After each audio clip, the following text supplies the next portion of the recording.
형님, 그건 안 싸가셔도 될 것 같아요. 형님 거는 저기 있어요. 큰형님이 반찬통을 꺼내 음식을 담으려는 순간 작은 며느리인 내가 조용히 손을 내밀어 막았다. 그리고 주방 한쪽을 가리켰다.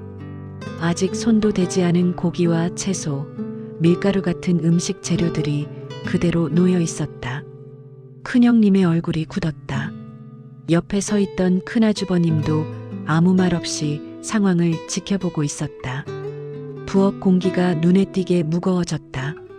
내가 이 집에 시집 온 이후로 3년 동안 명절은 늘 같은 방식으로 흘러갔다. 전을 부치고 국을 끓이고 나물을 무치며 명절 하루를 보냈다. 그 3년 동안 큰형님은 늘 비슷한 이유로 자리를 비웠다.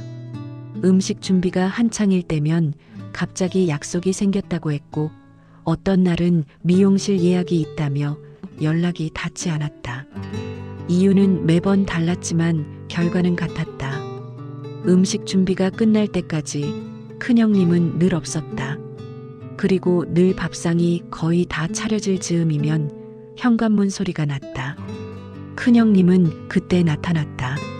마치 잠깐 외출했다 돌아온 사람처럼 자연스러웠다. 식사가 끝난 뒤에 큰형님은 자연스럽게 부엌으로 들어와 반찬통을 꺼냈다.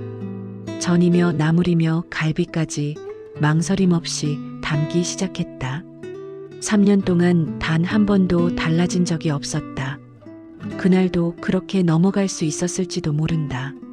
하지만 나의 말 한마디로 그동안 쌓여있던 장면들이 한꺼번에 멈춰섰다.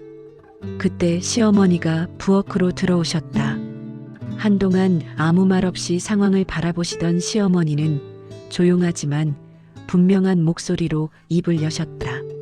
둘째가 들어오고 나서부터 나는 내 하는 걸 계속 보고 있었다. 가져갈 거면 내가 해서 가져가라.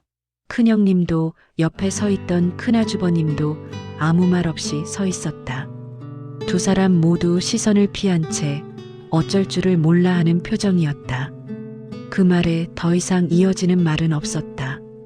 큰형님은 완성된 음식을 내려놓고 말없이 앞치마를 집어들었다. 그리고 혼자 주방에 남았다. 기름이 달궈지는 소리와 도마 위에서 칼이 움직이는 소리만 조용히 이어졌다. 3년 동안 반복되던 명절은 그날 처음으로 달라졌다. 그리고 나는 조용히 다가가 옆에서 도왔다.